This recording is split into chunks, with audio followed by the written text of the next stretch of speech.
বিসমিল্লাহির রহমানির রহিম।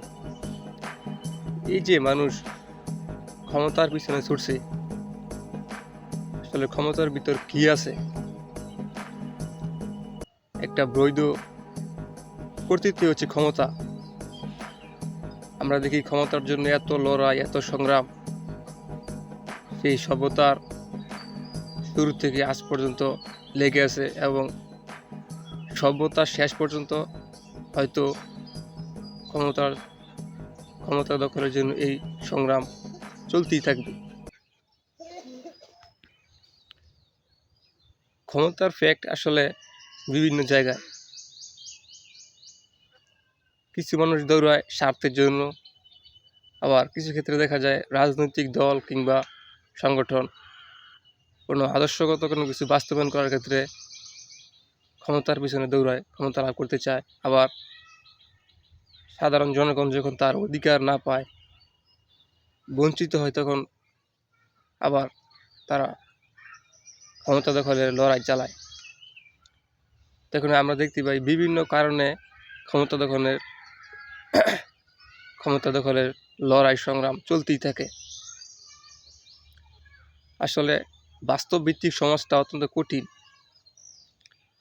আমরা যদি চিন্তা করি যে একজন সাধারণ মানুষ যদি কোনো সেবার জন্য কোনো হাসপাতালে যায়, তাহলে দেখা যাবে তার জন্য ডাক্তারের কাছে মিনিমাম ন্যূনতম 40 সেকেন্ড সময় সে পাবে হয়তো একজন এমবিবিএস ডক্টরের কাছে। কিন্তু সেখানে যদি কোনো একজন নেতা যায় কিংবা কোনো সরকারি কর্মকর্তা যায়, তাহলে সে আলাদা একটা ফেভার পাবে, যেখানে ক্ষমতার এবং কর্তৃত্বের একটা স্পষ্ট উদাহরণ এটাই।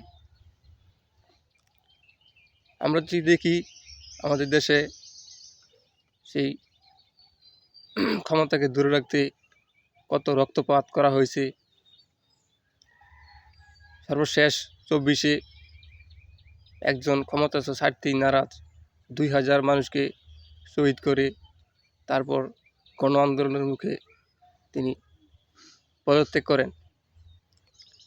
যাই হোক, অতীতেও অন্যান্য রাজনৈতিক দল জোর করে ক্ষমতা থাকতে চেয়েছিল, জনগণের চাপের মুখে তারাও পদত্যাগ করেছিল।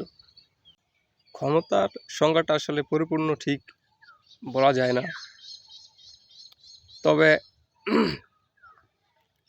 বলা যায় যে আসলে বৈধ কিংবা মানুষকে প্রভাব খাটিয়ে কিছু করিয়ে নেওয়ার যেই সক্ষমতা, এটাই হচ্ছে ক্ষমতা।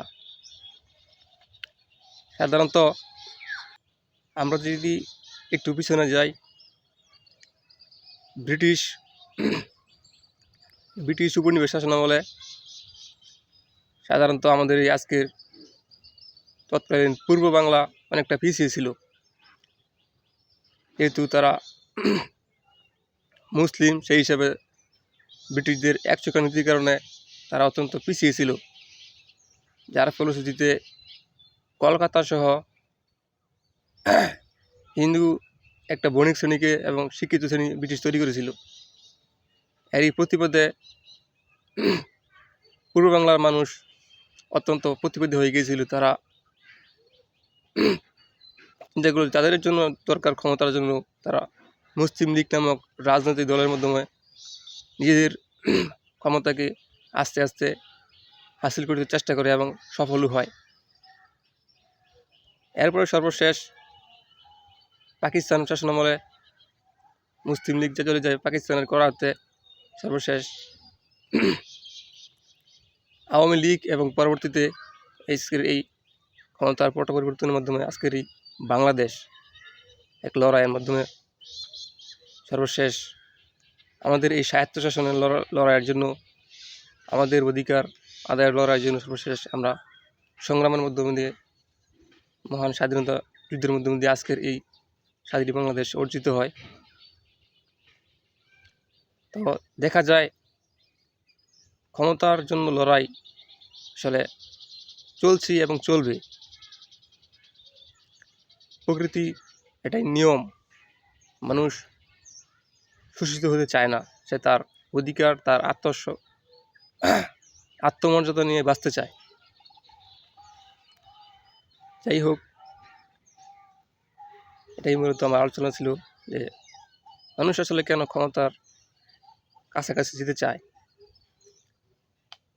যাই হোক, কিছু বলার চেষ্টা করলাম। আল্লাহ হাফেজ।